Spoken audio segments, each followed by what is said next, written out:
I think the dollar is really going to drop another 15%, 20%.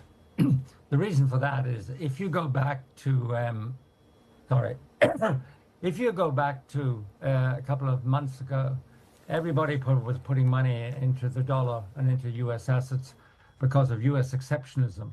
You simply didn't think about it. The US had the growth, they had the low inflation, interest rates were going the right way, lovely.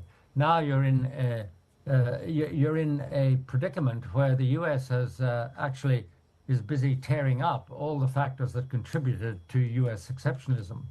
We're going to see inflation from the tariffs. We're going to see further friction between the Trump administration and the Fed, trying to force it to drop interest rates, even though inflation will be going up. And I think people are vastly overexposed to US assets. For instance, in the last decade, about $18 trillion from abroad. So the dollars were bought and then the money was put in US stocks. And the ownership now by foreigners of US stocks is still about 18%. They've sold about 60 billion out of the 18 trillion in the last couple of months. But that process of exiting the US as safe haven and best performing economy is going to be a long duration trend. So much more to come on the dollar. Much more to come. So, David, let's put some numbers on this. Let's take the lower bound. If it has another, let's say, 20% to fall, and I'm assuming you're talking about DXY here, that means we're talking about DXY yes. ending up at 80, is that right? Yes, 80, 85, certainly. And what would that mean for other assets, dollar-denominated assets? I mean... All right, so money leaving the dollar, where is it going? Let's talk about that. You did say you're still long the euro, but nervously now.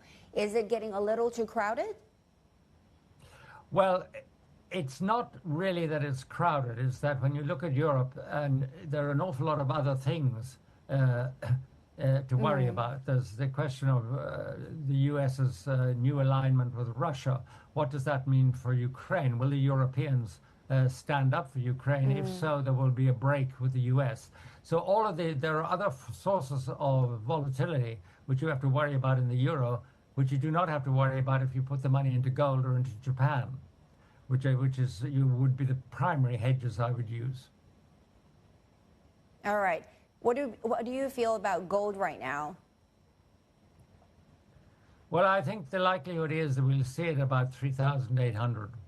Now it's not going to get there in one fell swoop, but I think the reasons why people are buying gold, instability, the possibility of the degrading of currencies and currency management by the US, that sort of thing is still going to be there. So people will go on buying gold. I'd say 3,800.